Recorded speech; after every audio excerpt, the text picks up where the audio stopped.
وایسا نوبت تیم ملی است. انگلیس خوب ولی نمیدونم چرا اسمش رو بازیکن میاد چند میلیون دلار الکی میره بالا. ایتالیا متوسط چند سال خیلی افت کرده. کرواسی بعد همش کثیف بازی میکنه جام جهانی و هر سال خراب میکنه. تو رو خدا فالو کن، زیر 30 روز به 10,000 تا فالوور رسیدم. بس اگه فالو نکنی از دست میدی.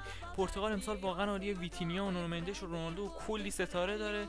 مراکش گوه واقعا همیشه سبک بازیش بده، اونم جام جهانی خراب میکنه. برزیل باد بذارمش عالی، از نظر تاریخی عالیه ولی چند سال واقعا خوب بازی نمیکنه.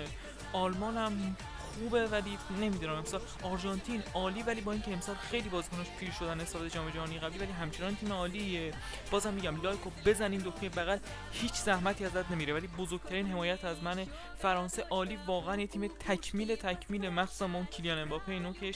اسپانیا تیم جوون و فوق‌العاده‌ای داره به نظر من، بی‌نظیره. ایران واقعا گفت تیم ملی کشور ما نیست، فقط اسمش افتاد رو ما. فرانسه هم میشه خود گفت.